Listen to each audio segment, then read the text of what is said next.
તો ભરૂચ બેઠકને લઈને ક્યાંક કોંગ્રેસમાં નારાજગી છે, કારણ કે આમ આદમી પાર્ટીએ ચૈતર વસાવાને ઉમેદવાર તરીકે જાહેર કરી દીધા છે। ત્યારે આપણી સાથે આખાય વિવાદ પર ચર્ચા કરવા માટે મુમતાઝ પટેલ જોડાઈ ગયા છે। મુમતાઝજી, આપનું સ્વાગત છે। સૌથી પહેલા તો મુદ્દો એટલા માટે કારણ કે ભરૂચ બેઠક ગત કેટલાક દિવસોમાં ચર્ચામાં છે। આમ આદમી પાર્ટી અને કોંગ્રેસ વચ્ચેના ગઠબંધનને કારણે ભરૂચની સીટ કદાચ આમ આદમીને મળે તેવું અત્યારે તો મનાઈ રહ્યું છે। ચૈતર વસાવા ત્યાંથી ઉમેદવાર બને તેવું લાગી રહ્યું છે। ત્યારે આ સ્થિતિને મુમતાઝ પટેલ કઈ રીતે જુએ છે? જી, અલાયન્સની વાત તો 2 મહિનાથી ચાલતી છે ને આમ આદમી પાર્ટીએ એમના કેન્ડિડેટને અલાયન્સના સીટ શેરિંગ વાર્તાલાપ પહેલા જ ડિક્લેર કરી આપેલું। તો આજે હવે અલાયન્સ ટોક્સ કદાચ છેલ્લા સ્ટેજમાં છે, તો અમે બી વાર જોતા છે ફોર્મલ અનાઉન્સમેન્ટનો।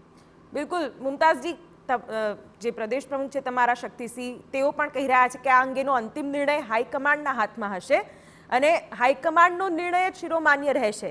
પણ તમે શું માનો છો? શું આ એક ડિપ્લોમેટિક પદ્ધતિ છે કે પછી ખરેખર હાઈકમાન્ડના નિર્ણય પ્રમાણે આપ અને કોંગ્રેસ બંને ચાલશે? જી, ઓફકોર્સ હાઈકમાન્ડ ને અલાયન્સની જે કમિટી છે તે ડિસાઇડ કરવાના છે। તો મેં કીધું ને હમણાં કે અમે ફાઇનલ ડિસિઝનનું વાર જોતા છે। ઓકે મુમતાઝજી, તમારા ભાઈ ફૈઝલ પણ કહી રહ્યા છે કે જો આપના ઉમેદવાર ભરૂચથી જાહેર થશે તો તેઓ આપને સમર્થન નહીં કરે। ત્યારે ઇન્ડિયા ગઠબંધનને લઈને પણ ક્યાંક આ નિવેદન ગંભીર છે। અમારી જે કાડર છે, ડિસ્ટ્રિક્ટ કોંગ્રેસ કમિટી ને અમારા કોંગ્રેસના જે બધા આગેવાનો ને કાર્યકર્તા છે, તે આજે બધા જ ડિસ્ટ્રિક્ટમાં એ લોકોની અલગ અલગ તાલુકાઓ ને બ્લોક્સમાં મીટિંગ થયેલી ને એ લોકોએ આપત્તિ જતાવી કે આ અલાયન્સમાં સીટ કોંગ્રેસને મળવી જોઈએ ને જે કોંગ્રેસને નહીં મળે તો એ લોકો કહેતા છે કે અમે તૈયાર નથી બીજી કોઈ પાર્ટી માટે કામ કરવા। બિલકુલ મુમતાઝજી, ભરૂચ બેઠકની વાત કરવામાં આવે તો આપના પિતા અહેમદ પટેલનું અહીં ખૂબ જ વર્ચસ્વ રહ્યું છે, સારું એવું નામ રહ્યું છે પોલિટિકલ રીતે પણ। ત્યારે ઉમેદવાર તરીકે તમારું નામ પણ ઉભરી રહ્યું છે। તમારા સમર્થકો આપ અને કોંગ્રેસના આ જોડાણ અંગે શું માને છે?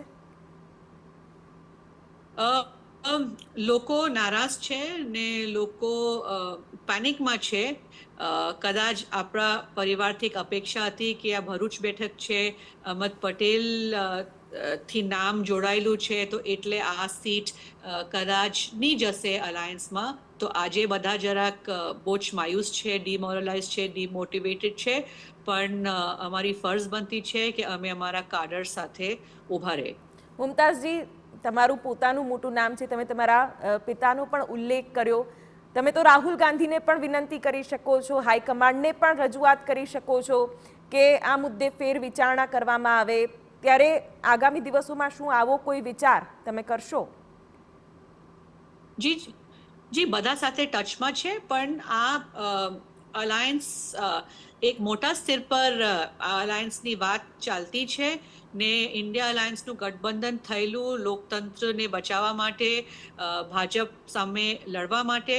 તો રાષ્ટ્રીય હિતમાં જે બી એ લોકો નિર્ણય લે, અમે નારાજ બી હોય તો બી અમે એને સ્વીકાર કરીએ છીએ, કેમ કે જે આપણી હાઈકમાન્ડ ડિસાઇડ કરે તે અમારા માટે ફાઇનલ ડિસિઝન હોય। ઓકે, એટલે મુમતાઝજી, ભાજપને પછાડવાનું છે, રાષ્ટ્રીય હિતની વાત આપ કરી રહ્યા છો, ત્યારે કદાચ એવું પણ થઈ શકે કે ભારે હૈયે પણ મુમતાઝ નારાજ રહીને પણ કોંગ્રેસ પાર્ટીને સાથ આપશે?